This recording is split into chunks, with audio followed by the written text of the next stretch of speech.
Good evening and welcome to tonight's Undaunted, bringing to the news on church stories. I am Oyin Okbala. Let's begin.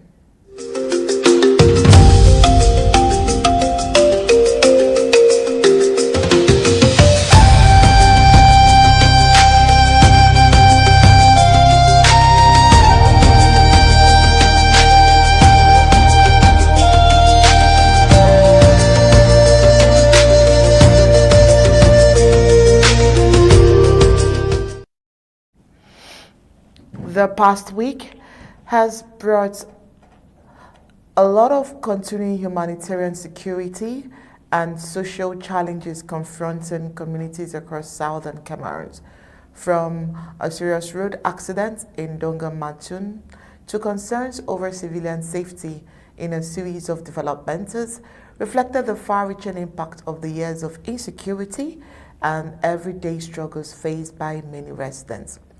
Thousands of mourners gathered in Bamenda to pay their final respect to former Deputy Mayor Patrick Ndangoh Asaa'h, whose death in detention has reignited decisions and discussions about justice and the human cost of the Amazonian war.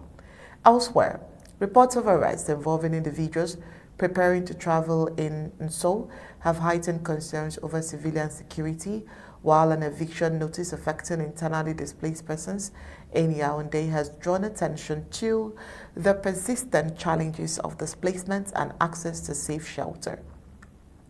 Together, this event gives the complex realities facing communities as they navigate the war, humanitarian pressure, and the search for lasting peace and stability.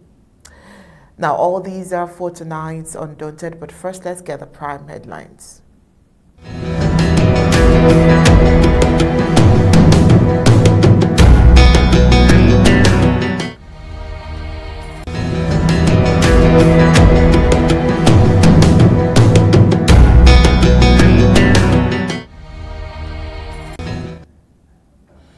Well, several injured as a Toyota Hilux overturns in Donga, Mantung's dangerous road. Also tonight, thousands attend funeral of Patrick Ndangoh in Bamenda as calls for dialogue resurfaces. Tonight on Undaunted, reports of arrest linked to travel plan raise fresh security concerns in Ndangoh. That's not all. Eviction notice to refugees in Yaoundé raises humanitarian concerns, while Chiroma calls for peaceful struggle to liberate Cameroons.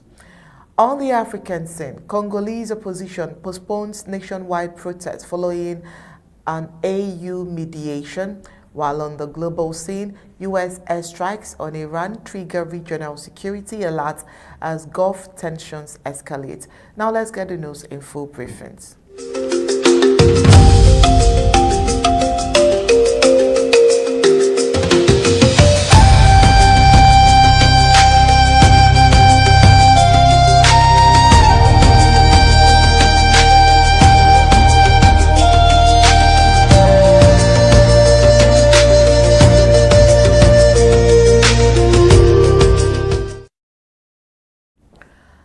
Several passengers sustained injuries after a Toyota Hilux traveling from Unwa to Sabongari overturned in Donga, Mantung County on Wednesday morning, July 8, 2026. The vehicle was reportedly transporting passengers returning from the 2026 Mount Mahjong race and the Mbem Cultural Festival in Unwa County when it lost control and overturned along the notorious stretch of road known locally as Last Hill to Underhill.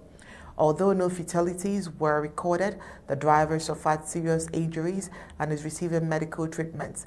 Several passengers sustained minor to moderate injuries, while others escaped with psychological trauma following the crash. The latest accident has once again drawn attention to the deteriorating condition of the road, which has become one of the region's most persistent security and safety challenges. Beyond the armed war affecting parts of the southern Cameroon, poor road infrastructure continues to claim lives, cause injuries, disrupt transportations, and expose commuters to constant danger.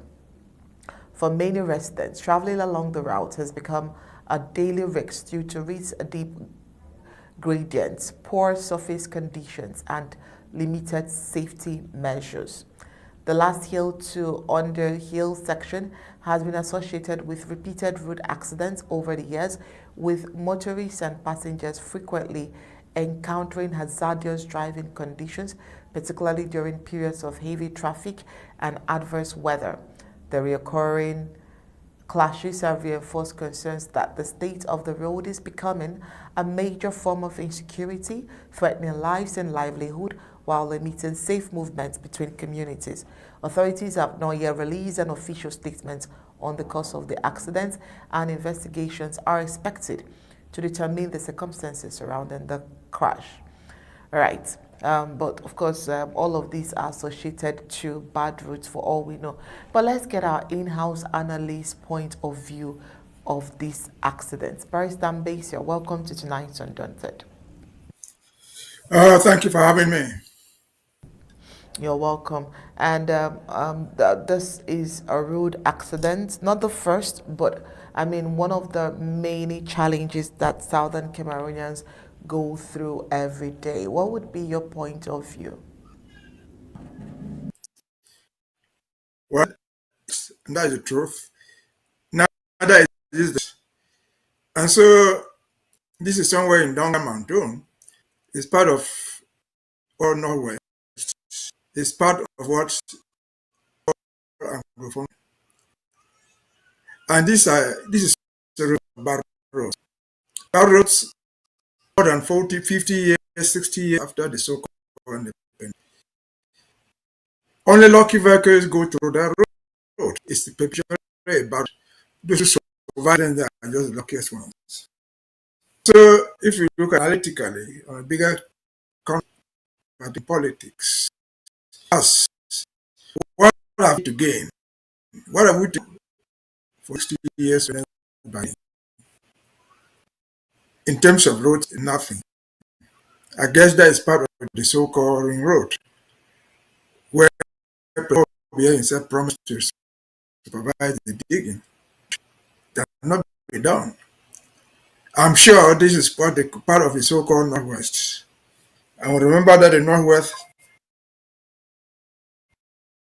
has been created 36 years ago. They are still in politics, and they are so national party. Its national party means taking everything into account, including their own people. That's the base of the SDF.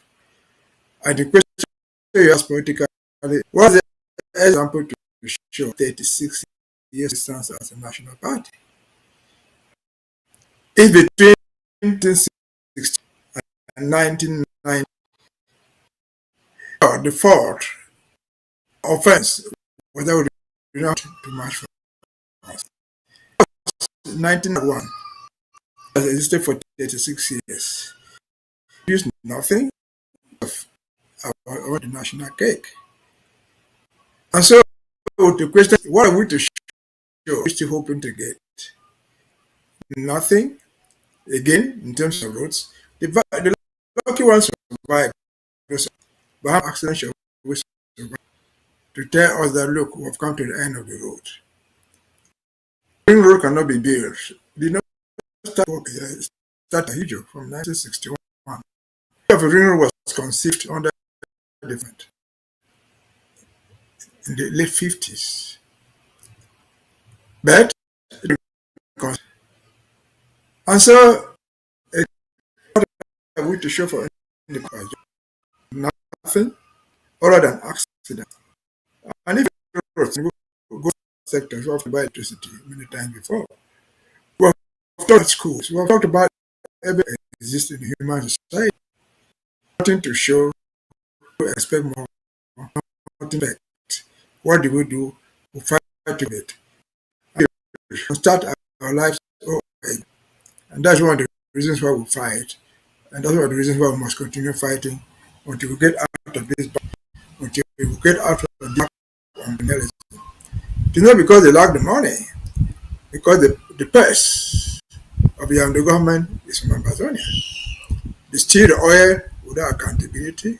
They manage it without consulting anybody in Amazonia, and they leave us decay in everything that you can imagine, from water drinking to electricity to roads. Nothing more is it. I challenge the SDF. I've insisted on them to show they are still fighting there for if they think they are fighting for Amazonia. I'm sure that Donga Mantung has MPs, that Donga Mantung has senators, Donga Mantung has mayors. They have prefects and sous-prefects appointed by treaty. Nothing has come. Don't expect anything after more than half a century. Even if a child is not grown up after 50, 60, 70 years, you don't expect the child to grow anymore. The child is returning to heaven, to hell. The child is going to die. Because already in so exist under poor roads, abandoned is one of the reasons right. And we fight get out of this. Until we get out of this cement that we put in wishes. Over to you. All right, thank you so much, Barrister. Another sad report here says that thousands of mourners gathered in Bamenda over the weekend to bid a final farewell to Patrick Ndangoh Asaa'h, widely known as Manasata, a businessman, politician, freedom advocate, and a former deputy mayor of Bamenda Council. Asaa'h was laid to rest following a funeral procession through the streets of Bamenda, drawing family members, supporters, community leaders, and representatives of detainees held at Kondengin Central Prison. His death has attracted significant attention after he died in custody following nearly a decade of detention without trial. He had been regarded by supporters as a prisoner of conscience, and his passing has renewed debate over prolonged pre-trial detention and the handling of conflict-related cases in the Cameroons. The funeral took place against the backdrop of the ongoing war in southern Cameroon, where clashes between the government forces and the Amazonian State Army have persisted since 2016, resulting in thousands of deaths and the displacement of hundreds of thousands of people. Attendees used the occasion to reflect their assessed political and civic contributions while renewing calls for an inclusive and peaceful dialogue aimed at resolving the protracted war in Amazonia. Barrister Mbeshia, this is very sad. For someone to die as a detainee, it's really sad. I think that is where the crux of these particular news and reports is coming from. And we know that there are a lot of persons who are in prison, no form of trial, nothing at all. They're just there, and sadly, so many of them may just end up like this man. Let's get your point of view. You see, many people have died in custody. Many ambassadors have died in custody. Ndangoh is not the first. But Ndangoh is not just an ordinary Amazonian. There's a lot to show for Ndangoh. Ndangoh, as you said, was the deputy mayor of a city of one of the councils in that. And Ndangoh should go through this. His funeral should be what we see there. Something has to be analyzed in that. Was Ndangoh arrested in connection with the Indian struggle? Of course. Was cigarette trial never talked about it? He died there and he's buried in Bamenda. Buried in Bamenda,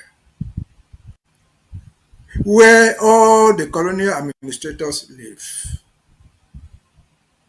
And if you see the crowd that turned out to give me farewell, could anybody, those people, our colleagues and whoever was in the name of God, after the cause to which he died was not a popular cause. If Ndangoh were to live and run for a election contest, without that he would and win, he would. And so death of Ndangoh is not, it was not supposed to, but it does happen. When it was signed to his burial, That Ndangoh, like Wazizi, like others who have been buried, we don't know where they're buried. Their cause was not a cause you can put under the carpet and walk away. They stood for something popular among their people. There's not they can ignore. There's not something that wipe with the back. And so Ndangoh, they punished him because he was Ambazonian. He was not an ordinary person, he was a deputy mayor because they had won elections. And so take him to jail, you torture him to death. And when he dies, you see the reception that they give his corpse. Again, if Ndangoh were to come back to life and come back to Bamenda, I was moving it. Could Lele Africa compare with him? Could the present mayor of the city, Bamenda, very now, research have said it's Ambazonian problem something to be wiped with the back of the hand. Until you know that it is a popular cause for which people are dying, for which people are and then address the root causes of the problem and see why people are concerned, why people are dying, why people are celebrating the women after their death for dying as heroes. That's the bottom line I can take from it. Torture, that's part of the DNA. They have tortured every person through the system. Killings, they have killed so many people. And they are killing people. But again, as we speak today, they should have realized that killings after 10 years have made a discipline. You took away almost 10 years. But I enjoyed the popularity that no position has enjoyed. And so, you are doing that at your own risk. You come down and talk over the corpse of Ndangoh and Ndangoh. Should there be separation? As I've said many times before, better live with a peaceful neighbor than to live with one. We have been and we shall be neighbors. We've never been hostile to them, but at the time, that aggressive neighbor would not meet. There is no way you will swallow and if you thought you could. The Ndangoh must have sent a lesson to you. Over to you. All right.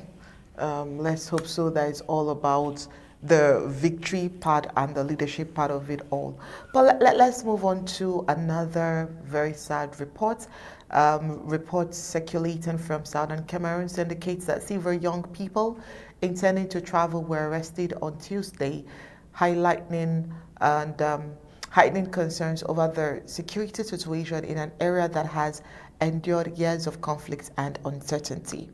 The circumstances surrounding the reported arrest have not been given in detail, and there has been no official confirmation regarding the identities, whereabouts, or conditions of those detained. The incident has fueled anxiety among residents, reflecting the climate of fear that continues to affect communities across the southern Cameroons since the outbreak of the what they call Anglophone crisis in 2016. Civilians have frequently found themselves caught between insecurity, military operations, and restrictions on movement, with families often left searching for information about missing or detained relatives. The reports have also prompted renewed calls from community members for greater transparency regarding arrest and the treatment of detainees, as well as for measures to protect civilians amid the ongoing war. Authorities have not publicly commented on the reported incident, and the details surrounding the arrest remains unclear. All right. Of course, this is a developing story, and we are still waiting for all of the verification and all of the confirmation and all of the reports that would come from the residents. You know, we just got these reports yesterday as a breaking news, and we felt that, you know, we should bring it up here so that people can be well aware of the situation and what is happening with the Nso travel plans.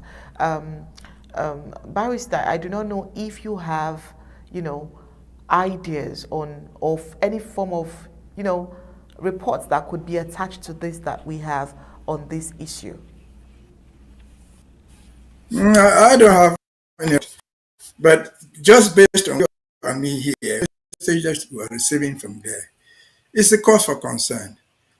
Why a citizen, whoever is a citizen, be deprived from traveling within the country? When you travel within your own geographical area, called a country or region, whatever name you give it, you don't need passes to pass to go there. You just go there. You travel to where you want, left and right, east to west. And if it comes a time that the government, because it's not a stranger doing this, no private person has the power to come and arrest you and prevent you from traveling. And so the people who are doing the arrests, for reasons they know, they are not indirectly, they are directly the government and the agencies. People don't arrest themselves. If you go there, you find somebody in uniform who came to arrest you, be it a gendarme, be it a police, be it a B, or somebody in plain cloth but carrying those insignia. They catch you, that has been their working. They take you away for no reason. They will not let you go until you give them a bribe. And so this might just be another form of extortion changing the style. If there were 60 people, 30 people on that bus traveling, and they took whatever destination we don't know, and they're asking each of them just for 1 million as you do all the time, you can imagine how much money that is. And so those are symptoms of what we said is intolerable. We have not seen a similar thing, we have not heard about it, that some people were trying from Yaoundé to Bertoua, and they were prevented from going. That people were trying from Bafoussam to Yaoundé, and somebody massively prevented them from moving. And so if this is happening to Ambazonians, something basically is wrong. That is the reason why we say we're not being part of them. Because they're not doing the same thing in Garoua, they are doing the same thing in Yaoundé, Douala, or Bafoussam. Why is it being done on Ambazonia? Why should Ambazonians, if they are part of that structure called country, why should they not be able to move up and right, left and right, up and down, freely like any other human being in that place? And so we find ourselves where we are really in trouble. Frenchmen come there and move up and down without disturbances. Germans come there, foreigners come there and move, and yet in your own so-called country, they will not let you go until, perhaps, this is just my personal conclusion, you pay a ransom. They extort money from you, for moving from one point to the other. They have been doing it on the roads. If they let them go, they will still stand on the road and trap the cars. But catching them, even before they take off, is another dimension of the prevention of freedom of movement. This is a violation of human rights. This is of anything that concerns human beings. And so again, can they say that we're part of this community? Can those people in Bamenda, wherever in South they were arrested, or they were detained, taken to unknown destinations, can they rightfully think that they are part of that community called Cameroon?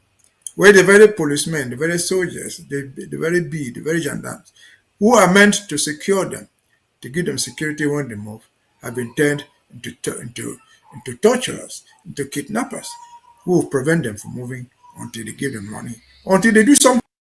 Because there's no crime, there's no massive crime. I've said, even those people in the bus, they came from different destinations to travel. So how did they become criminals, all of them? If one of them was a criminal for anything's sake, is that the way to get it? You investigate and get the one you want to get. Take the person to rifle authority, charge the person. You don't arrest a whole movement of people because perhaps you think in that group of people, in terms of Yaoundé, you find one boy, some Amba, somebody Amba by himself, herself, or sympathetic to Amba. He love an extra money. They don't go to any court. As if belonging to a group, as if living in is a crime by itself. So that is what it is. Again, as I said in the last segment, that's the way to fight. We must fight until this put us from our necks. We have to live as free people in a free world, wherever it is. If we don't live in Yaoundé, if we don't live in Douala, we are bound to live in our own territory, most particularly in South. We are free to move up and down. We are free to go and come. If this is prevented, then what are we doing there? Over to you. All right, thank you so much, Barrister. In another different development, concerns are mounting over the welfare of refugees from southern Cameroon following reports that local authorities in Yaoundé have ordered residents of a settlement in the Move Bertie area to vacate the site within 6 days.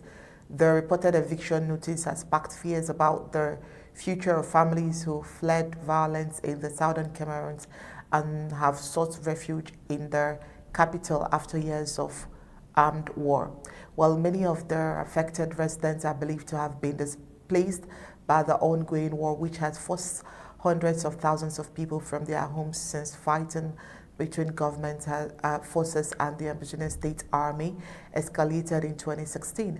Having already lost their homes and livelihood, many displaced families rely on informal settlements and community support networks while searching for more permanent accommodation.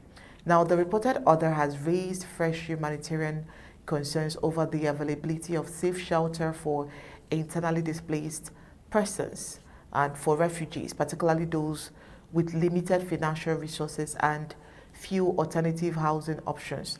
Humanitarian organizations have repeatedly warned that displacement remains one of the most pressing consequences of the war, with many families continuing to face challenges in accessing housing, education, healthcare, and employment.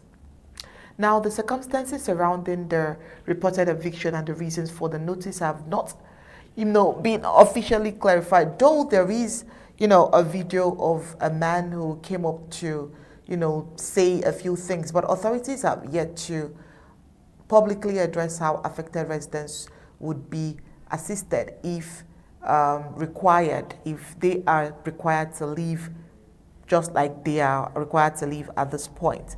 The question is, where are they living to? That is the question. The question is, where are they living to? Barrister, I don't know if you've seen the video. Would try to, play that video in the course of the session today. But have you seen that video, and have you heard about these people that has been asked to leave? Yes, I read about those. I followed the story yesterday on Facebook. So I think I seem to understand a bit of what it is. So what is happening to these people is at the background of the whole story of Amazonia.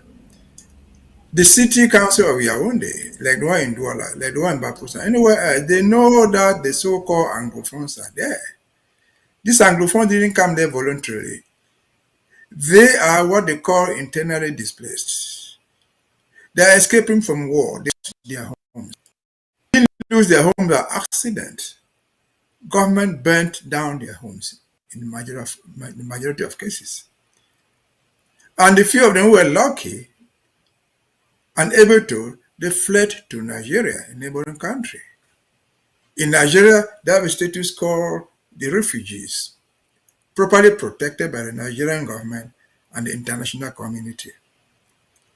The ones that fled to Yaoundé, like Douala, like Bafoussam, or anywhere else in Cameroon, they don't call them refugees, they call them internally displaced. But what's the difference between an internally displaced and a refugee? They are the same. You have abandoned your home because of war. The question that nobody is answering or not even asking is, has the government of Yaoundé, anywhere else where these internally displaced are, done anything in any form or shape to acknowledge their presence, to acknowledge that they are fleeing from war, to acknowledge that they are desperate people trying to survive after they destroyed their own property? Maybe they didn't destroy their own property, which I think they did. They are fleeing from war. What has the government in general done to acknowledge that these are victims of circumstances beyond their control? To the best of my knowledge, they have done nothing. If you go to Douala, where thousands are found there, if you go to Bafoussam, where thousands are found in Yaoundé, you are not going to find any service provided for them as internally displaced. You may have one NGO or whatever, but they are not doing that. When they get to Douala, to Yaoundé, to Bafoussam, or somewhere else, they survive based on their people who are there, who got there before them, who perhaps lived there. They survive as patients. They perch on those people in their homes. And so what do you expect from this government in Yaoundé, the city council? They know these guys are refugees. They are refugees by our own meaning, and internally displaced by us. The city council is a government department. And so if they are chasing these people from these places, they know what they are doing. They are telling you, in short, go back to where you belong. They're asking them to go back to their so-called Amazon, they call it, or to southern Cameroon. They could well go back. That is possible. But where are they going back to? Their houses were burnt on video by the government. Their communities were destroyed by the government. So where are they asking them to go back to? They're asking them to die if they so desire. And we've seen in some instances where they chase them, and you ask again, is this the community that all of us seem to want to belong to? Call Cameroon. Call yourself you are from the northwest, or from the southwest of Cameroon, southwest of the region, or northwest region, or whatever thing you call it. And then they are chasing you out of the place. They are chasing you, a person in distress, whose home has been burnt, whose property is not there, whose children have died, some of them, whose children have not been going to school, because of the war they declared on us. And so where are they asking these people to go to? These are internally displaced people. They have not shown any concern. Can we go back a bit to 2019? They go to a certain program. They call it disarmament and demobilization. They created some centers where they were supposed to lure the Amba fighters there, feed them, provide jobs for them, and then take them out of the war spirit that they had. They did that. A few misguided guys went there. Did they ever provide for them?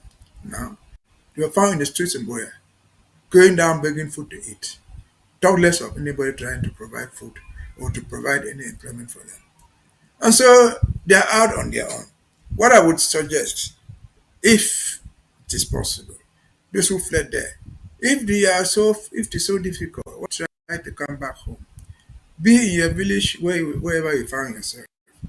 Be there without a shelter. At the very least, you can be able to harvest in the apartment rather than going through up the on down the streets of jobless, life threatening everybody during the government. Again, let the government of Yaoundé show us what they have done to the internet in the last 9 years. They have been, they are there. Everything they do, it is to hurt them. It is intended to tell them you do not belong here. Behaving like in Nigeria or other countries, okay, you are refugees. They're simply telling them you don't belong here. Even though some of them have sold whatever thing they had, those parcels of land to purchase on, they are not even being compensated. They're simply being to go to where simple, go back to where you come from. You came from Amazon. Back there. It's the beginning of everything. We shall go over. Because life must go on. Instead of the torture, instead of the war, the survivor will survive. They will struggle to survive. And so I'm so sorry for this people in Yaoundé. What is going on? What is that? Might just be a tip of the iceberg. This has been done because we know it now, it is reported. But there are so many other things not being reported. And remember, seeing something like in Douala, in Yaoundé, and I saw it was not quite it. So it is becoming a culture of what they call them. Zonier, go back. And it is not new. Way back in 1990, when the SDF tried to get to power, they said you are beer friends. They mean down Amazon, you are enemies within the house. That spirit has not changed. Mentality is still there. And so, at your own risk. We're going to go back now. We're going to go back. It's the same with our brothers. Maybe, we hope it doesn't happen to them. What we saw in Africa happened to them. If you build a house in Yaoundé, you try to make it somewhere else in Amazonia. Because the day might be coming when somebody will boldly tell you you don't belong here. What do you do? Okay. Barrister, but before we move to the next report, there is the particular video that prompted this report is something we would want you to just have a little reaction on. Let's just have a little excerpt of that video. President of Democratic Liberation Party, Shewa David. Thank you for joining us today. First question, what is happening to the IDPs resident in Vogbesi, Yaoundé, and of course other inhabitants affected by the planned forceful eviction exercise? Thank you, Mr. Babila Jonathan, for this great opportunity. Yes, the issue of IDPs resident in Vogbeti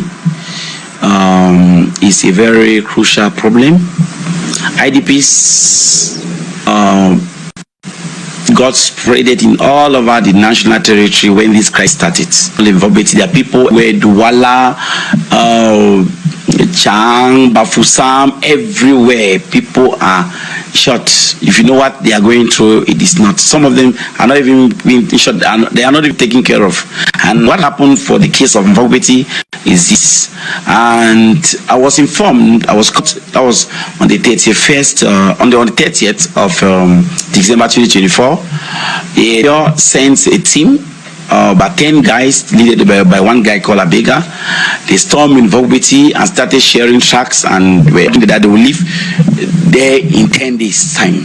And after 10 days, that they have to carry their things and demolish all the structures that they have put in place. So when I was caught, I went and saw the document that was being signed by the mayor, and we wrote a letter. As I went there as an elite and with all the other elites who were there, this is the letter that you can see dated on the, this is it, 31st of December 2024. That was, we addressed it to the, this one was just addressed to the senior divisional officer, because the senior divisional officer of Mfundi is the one that represents the head of the states at the level of the division. And you can see signed, you can see my name here. I'm the first, Shewa, and other people who signed, other elites. We were 13 of us in numbers. So we carried this matter to the senior divisional officer, and the office and the SEO acted promptly and called the mayor to order that he should stop that illicit act of trying to, force people out of the place, people that have already built, that when people were building, where was he to come at this length of time to come and, to send off the people? So this guy stopped the issue. And when he stopped, now we knew that the matter has ended. Now, just the other day, as you can see, this note is time. This one is signed. This is on the 26th of June, 2026, signed by who? Messi Atanganaloku. You can see this is the letter that is signed. Giving it, that was what mise en demeure, and the mise en demeure was that they are coming to take them off. Within 6 days. This one they gave 6 days. You see, this is another one. This is the notification of the mise en demeure. People can see. So this man came there, and they came again and shared this track. And I forgot something that happened before we acted on this 31st. And when this guy came and they were intimidating people that they should leave, now they confronted one woman that told them that that if really you are really serious that we should leave this place, we are going to meet the Minat, Paula Tanganji, and they will explain this problem to them. And one of these guys told them that no, you people should not go, and you people should come and meet us in the office, and we will sell this land, the piece of land, to you. And in that motive, they were saying that they wanted to use the 3 hectares of land that they want to implant a factory. At the end of the day, this, of course, we know that it's wrapped in politics, but the fact that people will be homeless doesn't even matter to them. Let's get your final point of view as you react to the video and the names that were called. It is a very interesting piece there. Well, that calls for a wonderful analysis. It's not as simple as you just put it there. The guy has said so many things. He said the entire displays are everywhere in Chang. He named the towns. And nobody is taking care of them. That's established. But you go down and say something that requires our own analysis. Sometimes 2024, the mayor, whatever thing he calls, signed a document He shows us the document there and told them where we are living. They took that document to the prefect, who is the chef d'etat, is the president of Mfundi, because he has the authority from the president, and told him, he said he reacted. Where's the reaction of the guy? He's reporting his reaction to us. There's no document. If the prefect wanted to stop that thing, he would have written down, stop this, let people stay here. You are challenging a written document with an oral statement. So he said that, and they went back and stayed. 2024 till now, just about less than 2 years. And they have come back with another written document, written and signed by somebody. And they are saying to Atanganji, whoever, and whoever to minister, what will that person do? As a way of advice, if they go there to Atanganji, even to Mr. Paul Biya himself, don't take their oral statements for business. Administration, they say, is written. Let the guy who is telling you that I'm the minister, I'm the governor, I'm the prefect, put in writing and quote that document there. This document you have sent to these people is null and void. It's not enforceable.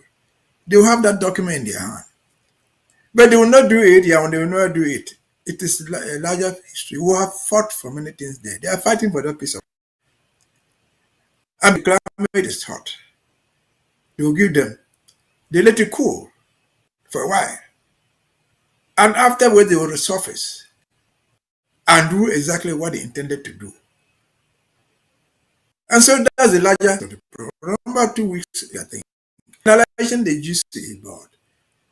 The GCE board did not come out of the blues. It came out of protests. When they found out the whole purpose against what they were doing, they pretended to create a GCE board just to calm the tempers. When the tempers cooled, they have taken it back and doing exactly what they fought against in order to get the GCE board. It's the same thing we are trying to analyze here. In the 1990s to 1993, there are people who were fighting for a separate university, was the Anglophone community in Yaoundé and abroad. They wanted an Anglo-Saxon university. They demonstrated, there were tear gas everywhere. The government realized that this thing was so much for them to bear. They pretended to create an Anglo-Saxon university in Boya. 10 years, 15 years after that, when it was cool, they have taken it back. And so these poor people in Vobisi, yes, I enjoy your protest, but you're not going to defeat that guy who is issuing those papers with an oral statement. If you discover that, you go out and do a while. And they have told you, come and see us, let us negotiate. They want money. That is part of their system. As I've said, I've never withdraw this word. Corruption is in their DNA. Put money in the sky, they will jump there to pick it. Even if they fall and break their necks, they will do it. And so my brothers in Vobisi, like no other one somewhere else, they've not taken care of you. To take care of the internal displays will not be an oral statement in writing. Let all the internal displays in Yaoundé assemble at this point and get this assistance. Let all the internal in Douala, Bafoussam, wherever they are, they will have something written down. Because on someone, money on some budget head. Budget is not by magic, it's in writing. And so our brothers in Vobisi go to see Atanganji, go to see anybody in authority. Let the person commit himself or herself in writing. Because again, administration is written. There's nothing like oral administration. The prefect has just shown you that. Who knows? That was 2004. Maybe that very prefect is no longer. Maybe the very mayor who have written that and signed is no longer there. Where is the evidence to show that you went to the prefect? If you go to the prefect today, you might tell you, I cannot remember it. Even if he remembers it, he will show us proof. You produce your phone to show that I talked to you. No. Again, he's going so early. They are representatives of. That's why they are named repentant. So as a representative, come back with genuine response in writing from whoever you get it. If the way to go away, if it insists it must go away, let it be in writing. That piece of paper, go to court to challenge. That well, this is the paper that are evicting me here. They are not supposed to evict me. This is the paper that authorized me to stay here, and this one is contradicting it. And again, let our people know where our action is written. But you have to avoid that. Exploit the situation to get money out of the people. Over to you. So much, Barrister.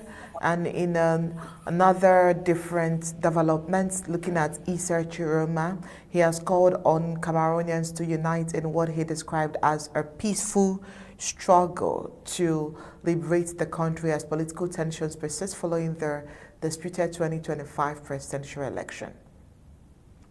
In a public address on Tuesday, Chiroma launched a series of allegations against French Cameroon President Paul Biya's administration, accusing it of corruption, economic mismanagement, illegal exploitation of natural resources, and enriching a small political elite.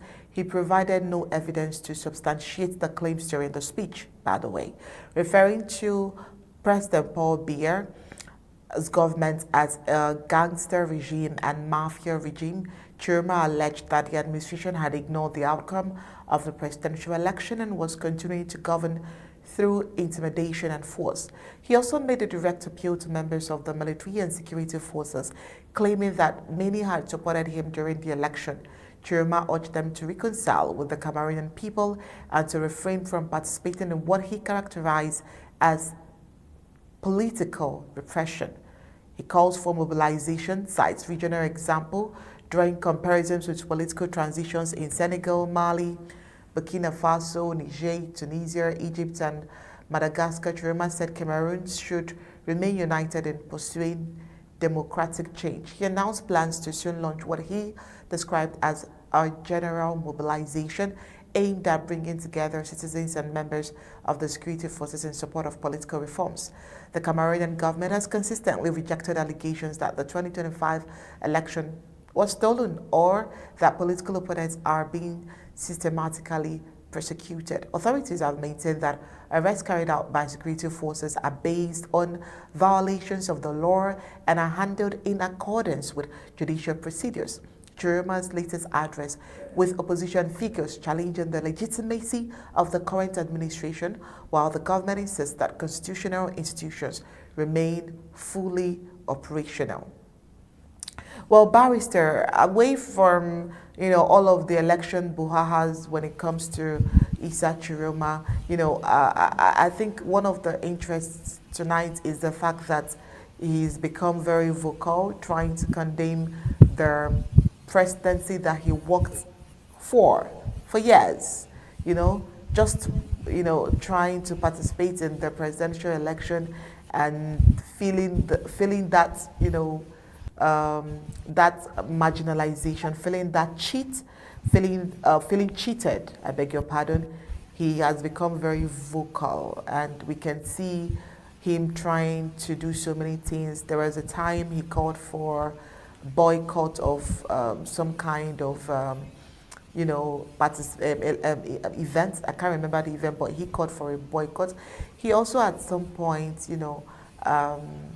asked for some kind of protest. But recently we've been seeing him come forth because he feels that he has been cheated upon when it comes to the presidential election.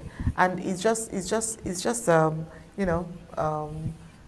quite light to see that someone who was once in this government of President Biya is criticizing the government this deep.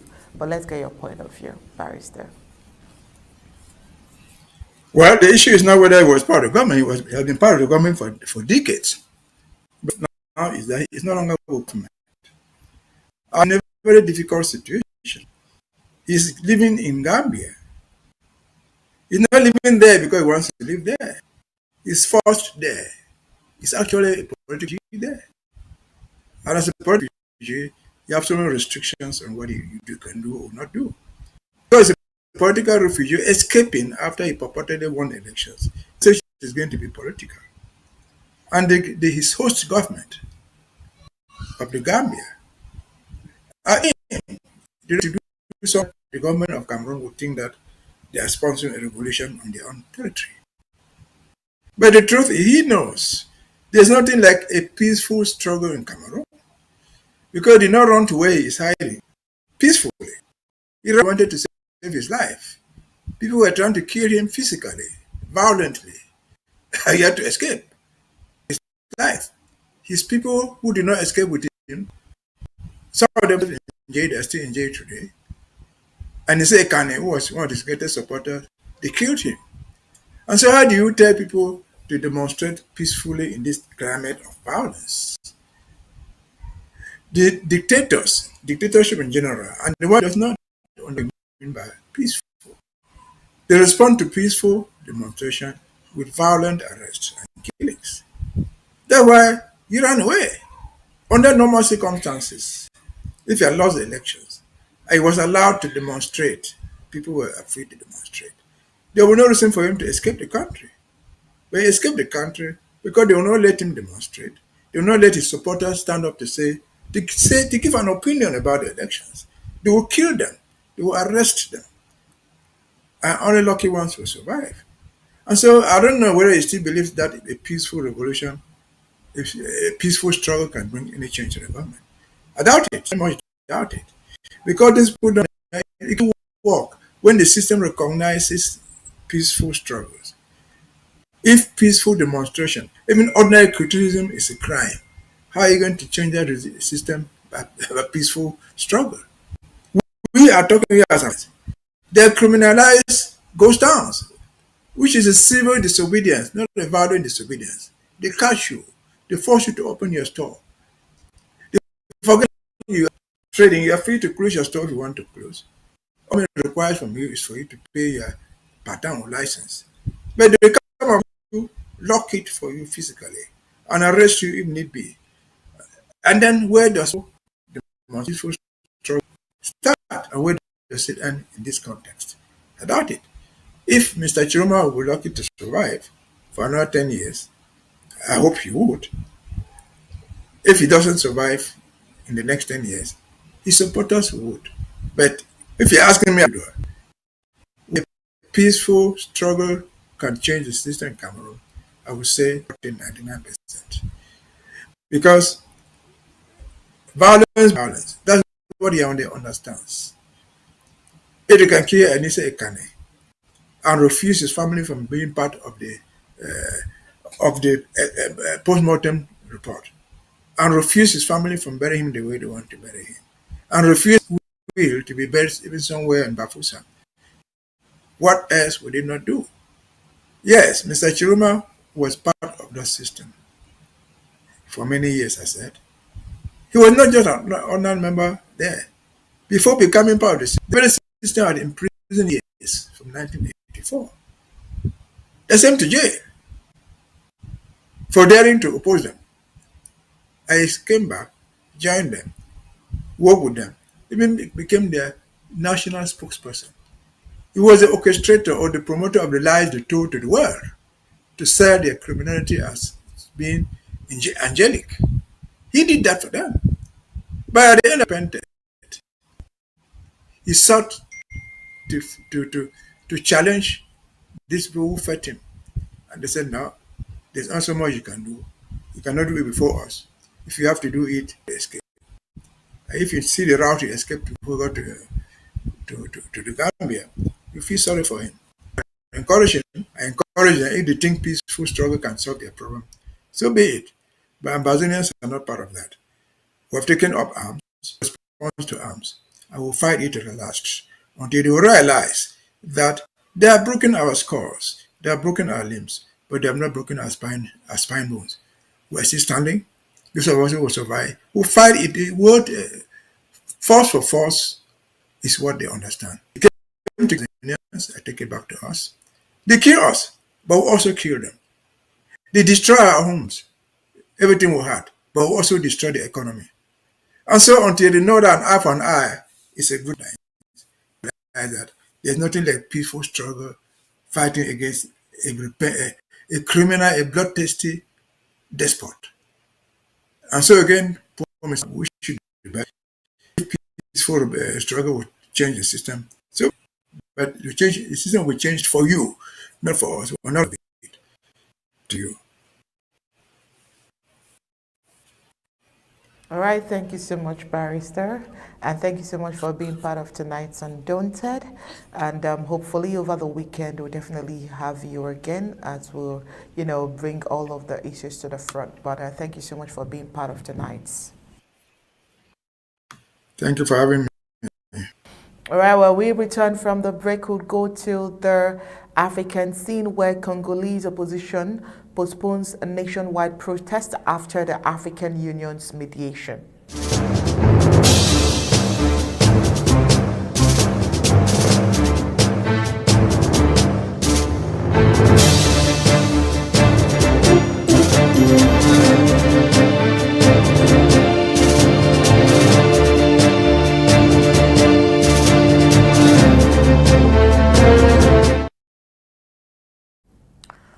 Democratic Republic of the Congo, the Congolese opposition coalition C64 has postponed its nationwide protests that were scheduled to take place on Wednesday following mediation efforts led by the African Union aimed at easing political tensions in the country.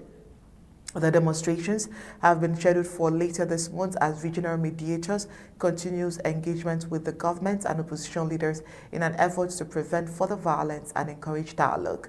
The postponement comes amid heightened concerns over the government's response to recent protests. Human Rights Watchers accuse Congolese security forces of using excessive force against demonstrators during protests held on the 12th of June. The June demonstrations descended into violence after police and military personnel deployed tear gas and fired live ammunition to disperse crowds in several locations. The clashes resulted in injuries and intensified concerns among rights groups over the conduct of security forces during public demonstrations. Political tensions have remained high in Democratic Republic of the Congo, with opposition groups accusing the government of restricting civic freedoms and suppressing dissent. The authorities, meanwhile, have maintained that security measures are necessary to preserve public order and prevent unrest. The decision to delay the protest is expected to provide additional time for mediation efforts, although concerns remains that renewed demonstrations later this month could trigger further confrontations if underlying political grievances are not addressed.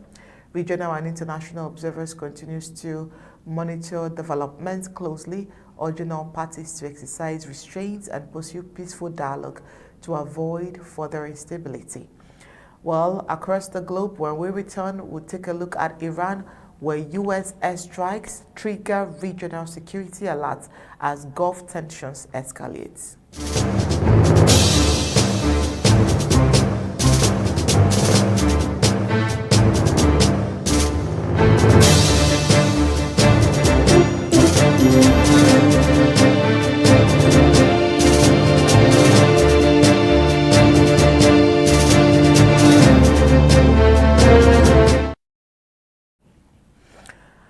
Air raid sirens sounded across parts of Kuwait while emergency alert systems were activated in Qatar and Bahrain after Iran launched retaliatory missile and drone attacks towards Gulf countries following a new wave of U.S. airstrikes on Iranian targets early Thursday. The latest escalation comes amid rapidly deteriorating security conditions in the Gulf, raising fears of a wider regional conflict involving the United States, Iran, and key American allies. According to reports, the United States carried out coordinated airstrikes on multiple Iranian military installations and strategic port facilities early Wednesday. The operation followed Iran's alleged attacks on several commercial vessels transiting the Strait of Hormuz near the coast of Oman, one of the world's most critical maritime oil shipping routes. U.S. President Donald Trump said the attacks on merchant shipping marked the collapse of the fragile ceasefire that had briefly reduced hostilities between Washington and Tehran. Speaking shortly after the operation, Trump described Iran's action as a clear violation that warranted a military response. Iran responded within hours, launching retaliatory missile and drone strikes that prompted Gulf states to activate air defense system and issue public safety alerts. Terrorists were heard in Kuwait, while authorities in Qatar and Bahrain urged residents to remain vigilant as defensive measures were implemented.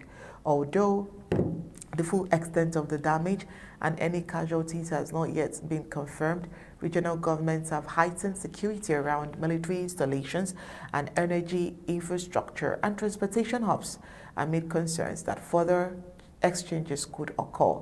The Strait of Hormuz remains a focal point of the crisis. Roughly one-fifth of the world's oil supply passes through the narrow waterways, and any disruption to shipping could have significant consequences for global energy markets and international trade. International leaders are closely monitoring the situation with growing concerns for restraint and renewed diplomatic efforts to prevent the confrontation from expanding into a broader regional war. Authorities in the affected areas Authorities in the affected Gulf states continues to assess the security situation as military activity remains elevated across the nation. And that's it for tonight's Undaunted, bringing it to the news Untold Stories. But before we go, let's take a look at the stories that made it to tonight's headlines.